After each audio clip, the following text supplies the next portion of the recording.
Chapter 5. The National Uprising of 1857. In 1857, there was a great uprising that shook the very foundation of the British rule in India. This uprising was not a sudden development. There had been many revolts against the British previously. The revolts before 1857.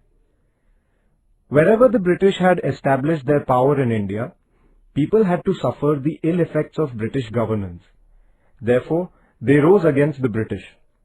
People belonging to different groups such as peasants, artisans, Adivasis, fakirs and soldiers revolted against the British.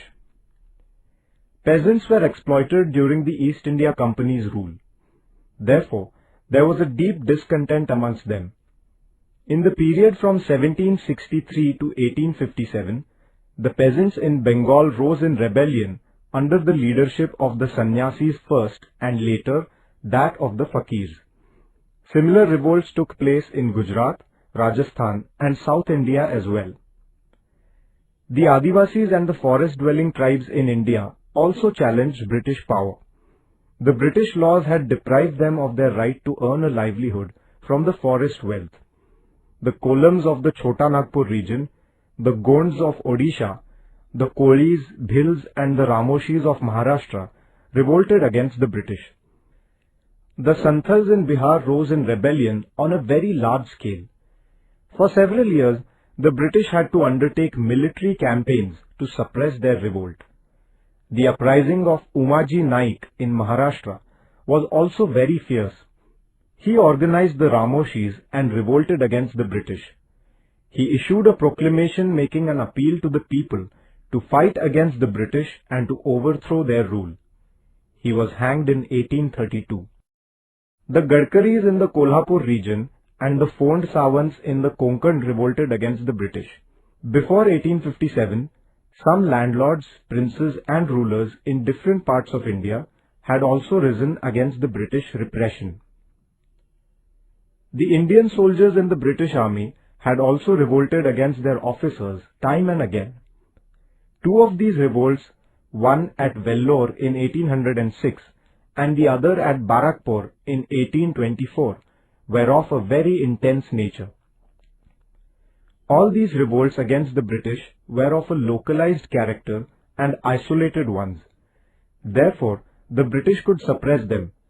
But even then, the discontent among the people was only suppressed. It did not die out. This simmering discontent finally exploded in the form of the uprising of 1857. It was as if a spark had suddenly set a storehouse of ammunition on fire. In 1857, the anti-British discontent seething in the different sections of the Indian society burst out in the form of an unparalleled armed revolt. The causes for the uprising of 1857. In the pre-British period, a change in the ruling power did not affect the life of the village community. The British, however, destroyed the existing order and replaced it with a new one.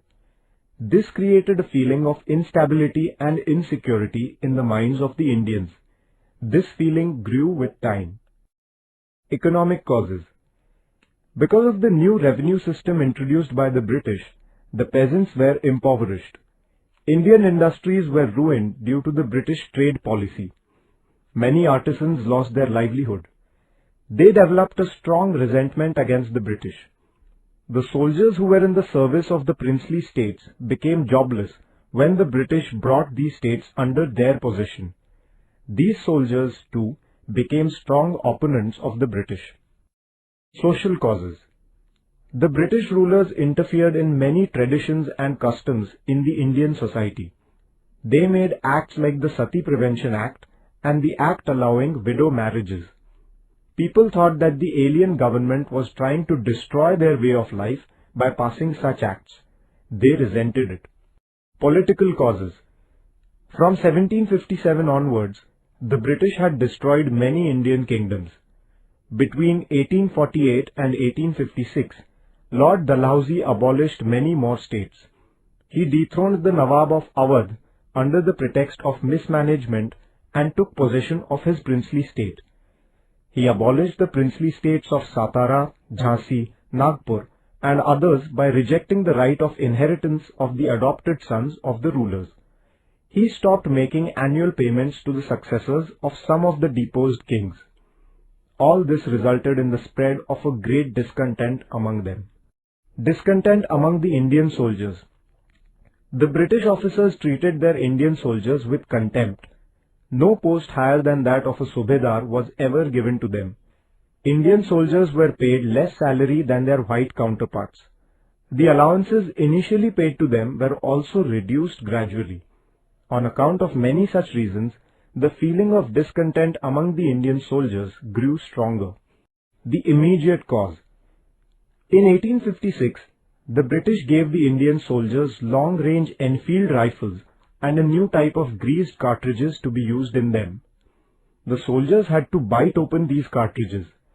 The news that the greased covering of the cartridges contained the fat of cows or of pigs hurt the religious sentiments of the Hindus as well as the Muslims, and the soldiers were enraged. The flare-up. The first salvo of the uprising was fired on 29 March 1857 in the Barakpur cantonment. The British officer who was forcing the use of these cartridges was shot by Mangal Pandey. Mangal Pandey was arrested and hanged. This news spread to other military cantonments in the country like wildfire. The entire battalion of Indian soldiers in Meerut cantonment rose in revolt. The soldiers began their march towards Delhi. On the way, they were joined by thousands of common people. As they reached Delhi, the Indian soldiers from the British cantonment there joined them. Bahadur Shah Jafar, the Mughal emperor, was given the leadership of this uprising. He was proclaimed the Emperor of India. The scope of the revolt. The revolt spread to the whole of North India in no time. Indian soldiers in the British cantonments, right from Bihar up to Rajasthan, raised the standard of revolt. Many people joined them. Within a period of 3 to 4 months after the revolt began in May, it spread to East Punjab, the areas around Delhi, Rohilkhand, Bundelkhand, Allahabad, Awadh and West Bihar. The uprising also spread to South India. There were revolts at places like Nagpur, Satara, Kolhapur and Nargund. Women also took part in the 1857 uprising. Local revolts like the uprising of the Bhils in Khandesh under the leadership of Kajar Singh and the one in the Satpura region under Shankar Shah were crushed by the British. About 400 Bhil women had taken part in the uprising in Khandesh. Leadership of the revolt. Though the Mughal emperor was given the leadership of the revolt, the uprising was actually led by Nana Sahib Peshwa, Tatya Tope, Rani Lakshmibai, Begum Hazrat Mahal, Maulavi Ahmadullah, Kunwar Singh and the Mughal commander Bakht Khan.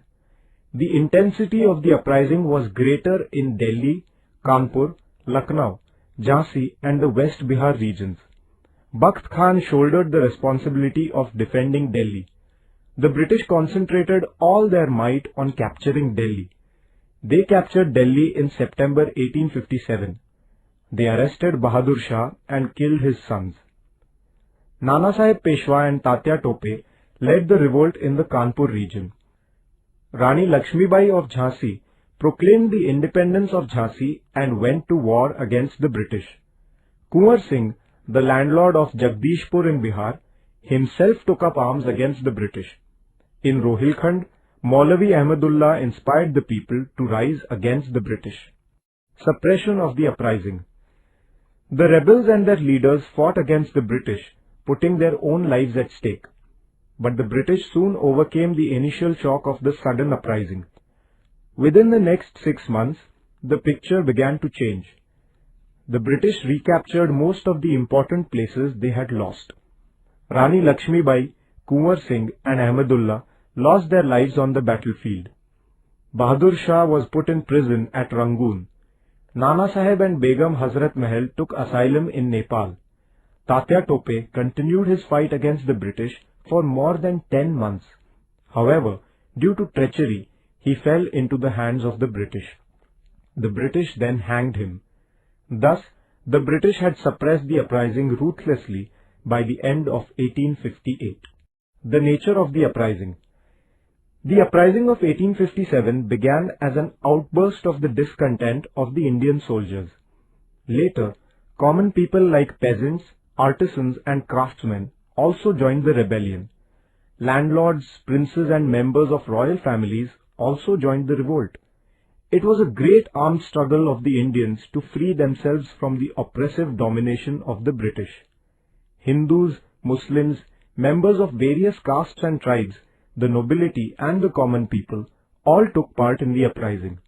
Their common objective was to drive the British out of India. Therefore, this uprising acquired a broad national dimension. Why did the uprising fail? The revolt of 1857 was an event of great magnitude, but it did not end the British rule in India. This was because the uprising was not well coordinated and there was no centralized leadership. Those who fought in the uprising did not have sufficient arms. The educated Indians and a majority of the rulers of the princely states kept themselves away from the uprising. On the other hand, the British had a unified leadership, a disciplined army, modern weapons and experienced commanders. They had control over transport and communication. Therefore, the Indians were unable to overcome them. Although the uprising failed, the sacrifice of those who fought in the uprising was not in vain. It inspired the future generations of Indians. The British power was shaken due to this revolt. The effects of the uprising. The uprising of 1857 had far-reaching effects.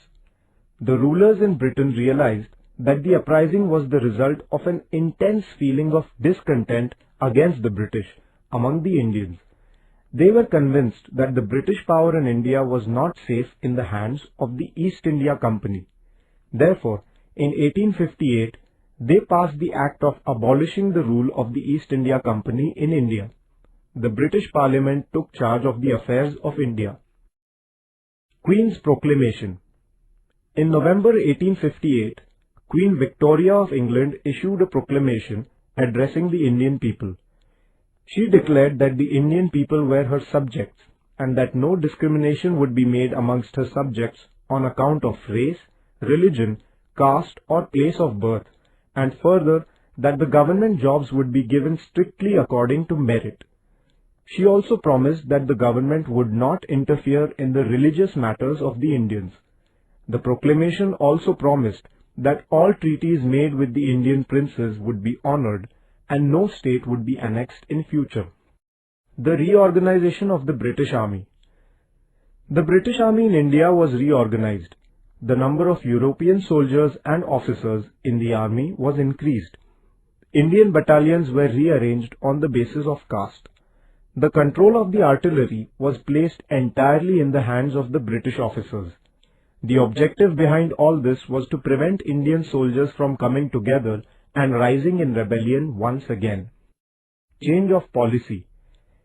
After 1857, the British made changes in their internal policy also. They decided not to interfere with the social matters in India. But at the same time, the British government constantly tried to prevent the Indians from being socially united. The British resorted to the policy of divide and rule in order to consolidate their empire in India. The uprising of 1857 had a deep impact on the Indians also.